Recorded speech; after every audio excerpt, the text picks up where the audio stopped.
이 말씀은 어떤 문맥에서 주셨던 말씀이냐, 그 위편에 보면 이런 말씀이 있어요.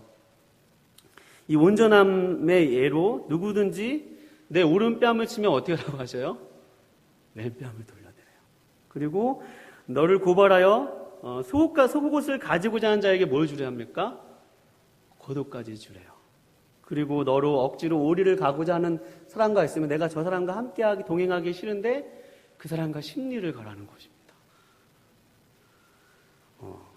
그리고 제일 부담스러운 말씀은 제일 하단에 보면 너희 원수를 어떻게 하라요? 사랑하고 너희를 박해하는 자를 위해서 기도하라는 것입니다. 여기까지는 그냥 은혜로 들을 수 있는데 더 감당할 수 없는 말씀 뭐냐면 그 밑절에 이런 말씀하시거든요. 이렇게 한즉 너희가 하늘에 계신 너희 하늘 아버지의 아들들이 된대요. 그러니까 여러분 누군가를 용서하지 못하고 누군가를 품지 못하면 하나님의 아들이 될 수 없어요? 없죠. 문자로는 그래요. 기록된 말씀에 보면. 그러니까 저는 이 부분을 보면서 이걸 어떻게 해석해야 되지?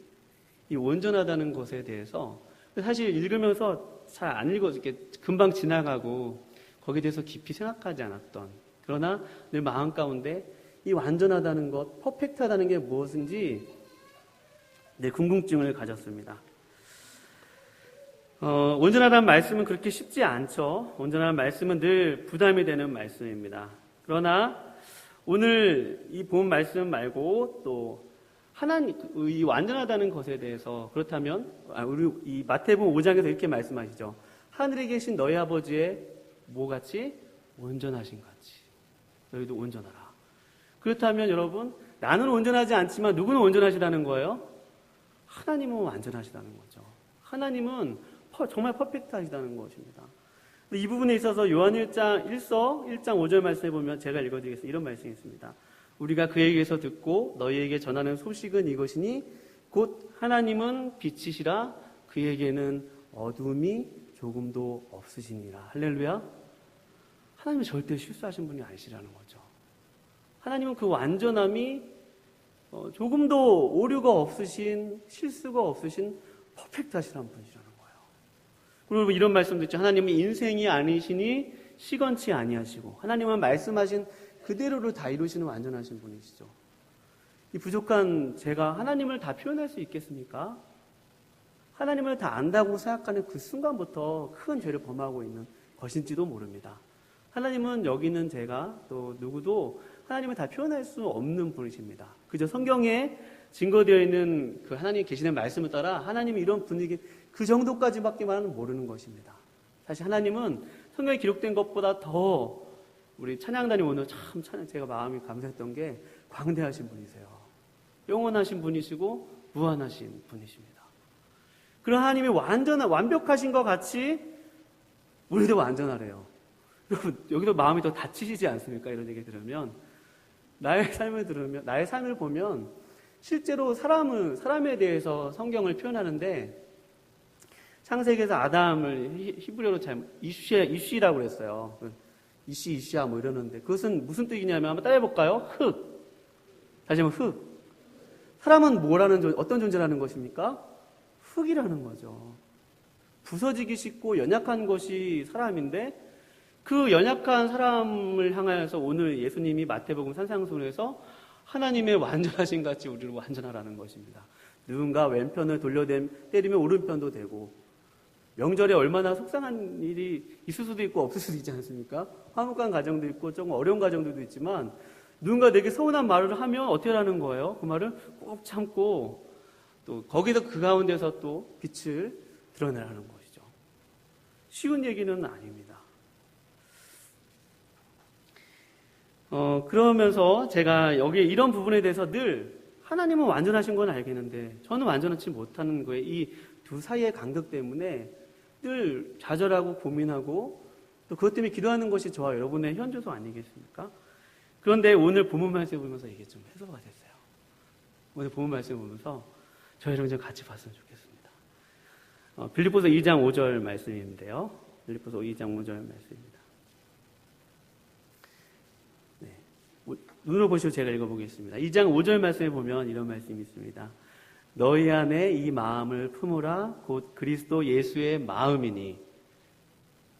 어떤 마음을 품으라고 하는 것입니까? 그 윗절에는 그 5절 상반절은 그런 것이죠. 온전한 삶을 살아라라는, 이제 일반화시켜서 말씀드리면 온전한 삶을 살아라라고 말씀하시면서 곧 이 마음을 품으라, 곧 그리스도 예수의 마음이니라고 얘기한다는 것입니다. 그리고 그 마음을 얘기하면서 또 계속해서 사도 바울은 그 마음의 주체가 되신 그리스도가 누구신지 밝히는데요. 우리 6절과 7절 같이 한번 이 말씀을 읽어보도록 하겠습니다. 우리 음성으로 읽어보도록 하겠습니다. 시작. 그는 근본 하나님의 본체시나 하나님과 동등됨을 취할 것으로 여기지 아니하시고 오히려 자기를 비워 종의 형체를 가지사 사람들과 같이 되셨고, 8절까지 한번 읽어보겠습니다. 시작.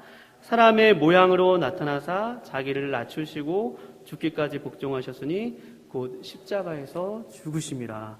아멘. 저 이 부분을 보면서 왜 은혜가 되고 아멘 하게 된 이유는 바로, 여러분, 예수님은 참 하나님이시죠. 하나님의 아들이십니다. 오늘 본 말씀 6절에 보면 그는 근본 하나님의 본체시라고 그랬습니다. 그러니까 예수님은 하나님과 똑같은 그런 하나님의 본체셔요. 하나님의 본체시라는 말은 아까 저와 여러분이 그 완전에 대해서 생각했잖아요. 하나님 완벽하신 분. 똑같이 완벽하신 분이시거든요. 똑같이 완전하시고 무한하시고 영원하신 그런 하나님의 아들이신 예수님이 하나님과 동등됨을 취할 것을 여기지 아니하시고 오히려 자기를 비워 종의 형체를 가져 어떤 모습으로 오셨다고 합니까? 사람의 모양으로 오셨다는 것입니다. 할렐루야. 잘 들어보세요. 사람의 모양으로 오셨다는 것은, 사람은 아까 제가 히브리어로 뭐라고 그랬습니까? 흙이라고 그랬죠. 흙이에요. 흙의 모습으로 오신 거예요.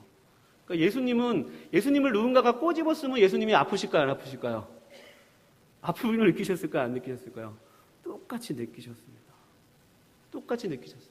그래서 제가 고난주간에도 이전에 말씀드렸지만 예수님이 십자가에 달려 돌아가실 때 그 아픔이 완전한 인간이셨기 때문에 그 아픔은 우리가 겪는 아픔과 똑같은 아픔이시라는 거예요. 그러니까 예수님이 또 2000년 전에 팔레스타인 지방의 그 한 지역에 오셨다는 것은 어디에나 계시고 무소부지하시고 모든 것을 다 아시는 하나님께서 2000년 전에 2000년 그 기간 동안에 2000년 그 30세가 사시는 그 기간, 일정 기간 동안에 한 지역에서만 계셨어요.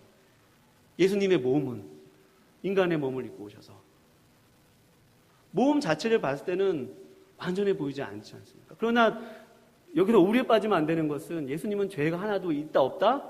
없으시다는 거죠. 예수님은 죄는 없으셨던 분이세요.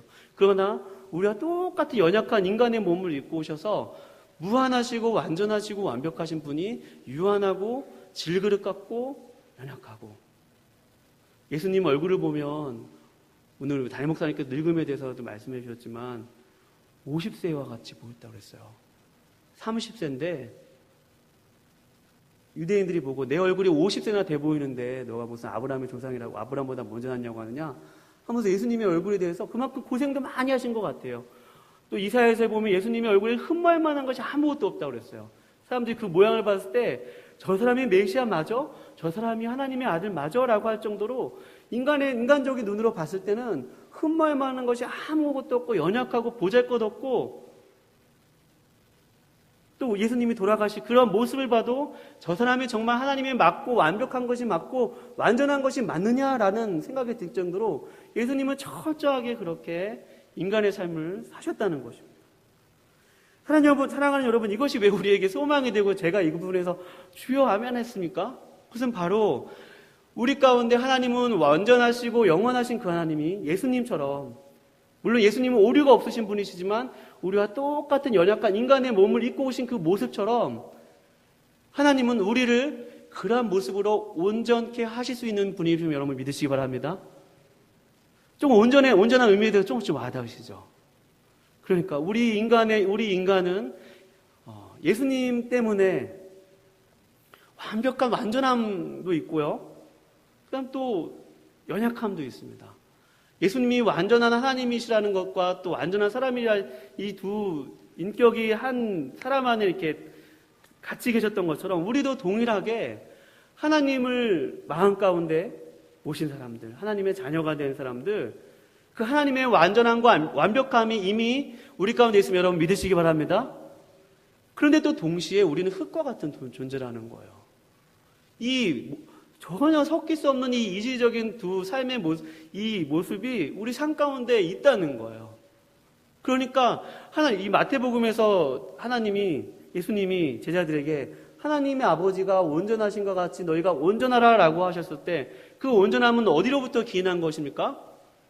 그 능력은 바로 하나님에게서 온 것이고 하나님의 완전 속에서 우리에게 말씀하신 것임을 여러분 믿으시기 바랍니다.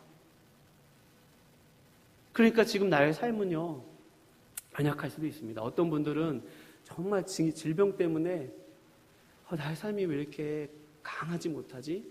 나의 삶이 왜 이렇게 삶의 모습들이 다 세워져 있지 못하지? 그렇게 낙심하고 좌절할 수 있는 분이 있지 않습니까? 그러나 우리의 그러한 연약한 삶의 모습 가운데서도 하나님이 우리 안에 계시면 저와 여러분은 이미 온전한 사람임을 여러분 믿으시기 바랍니다. 우리 옆 사람과 한번 인사해 볼게요. 당신은 온전한 사람입니다. 시작. 저만 기쁜가요?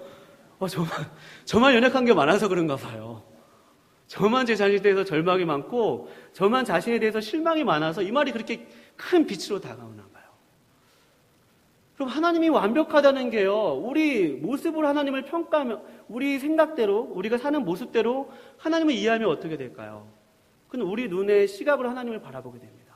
근데 하나님은요, 우리야 그런 것과 우리 안에 계시지만 그분은 완전하시고요, 그분은 완벽하세요.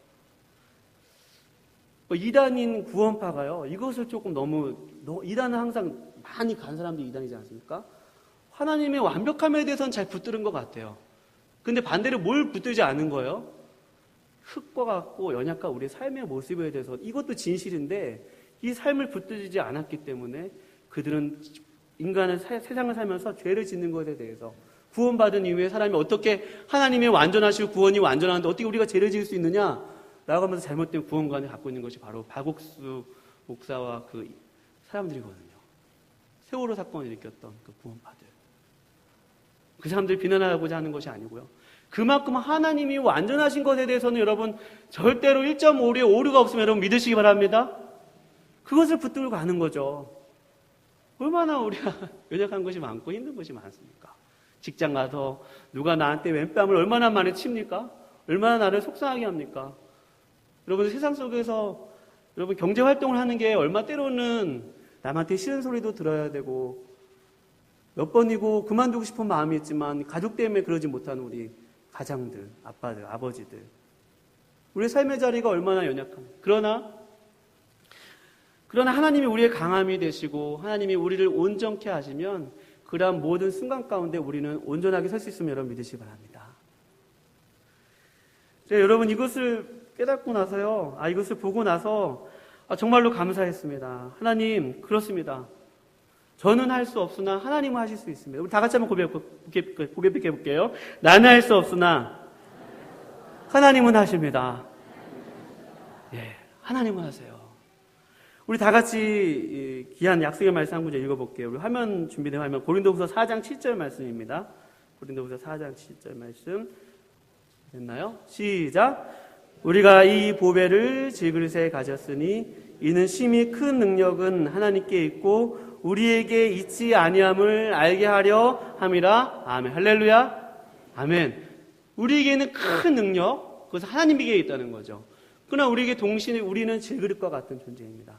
사랑하는 여러분, 혹이라도 저와 여러분에게 능력이 나갔으면, 사랑하는 여러분, 그 능력은 하나님에게서 온 것임을 여러분 확인하시기 바랍니다. 여러분, 가장 우리가 잘 중용할 수 있는 마음은, 내게서 능력이 나가면 뭘 보면 될까요? 질그릇을 보면 돼요. 나는 질그릇이지. 그러나 그 반대로 우리의 연약함이 드러날 때 동시에 다른 거 뭘 보면 살 수 있을까요? 우리 안에 담긴 뭘 보면, 무슨 배? 보배. 내 안에 담긴 보배를 보면, 나는 그래 연약하지만 내 안에 담긴 보배 때문에 나는 무슨 전하다? 온전하다. 쉽죠? 문제가 쉽습니다. 그러니까 하나님 성경에서 나와 있는 퍼펙트는요, 조금 우리가 조심스럽게 해석을 해야 될 것 같아요. 나는 완전한 사람이 아니지만 하나님이 내 안에 계시면 온전케 되고 이미 온전하게 되었고 또 온전할 수 있고 앞으로도 그렇게 되어져 갈 수 있는 사람임을 여러분 믿으시기 바랍니다. 저와 여러분이 이 사실을 가지고 여러분 한 주를 살아간다면 오늘 목사님의 말씀과 또 이 메시지를 가지고 우리 연약한 삶의 자리에서 우리 연약한 삶의 형편 가운데서 또 세상을 살아갈 그런 능력과 힘이 그 온전함이 하나님에게 있음을 믿고 또 그 힘을 가지고 명절도 보내시고요. 또 직장에서 또 학업의 현장에서 우리가 그리스도인답게 살지 못하려고 할 때마다 나는 연약하지만 내 안에 계신 그런 보배를 붙들고 내 안에 계신 그분이 완벽하고 내 안에 계신 그분이 능력이 많으시고 내 안에 계신 분 그 자체가 그분은 절대 오류가 없으신 그 하나님이심을 믿고 오늘도 저와 여러분이 한 걸음 한 걸음 그 주님과 동행하시기를 거룩하신 주님의 이름으로 축원드립니다. 네, 기도하시고 찬양하겠습니다.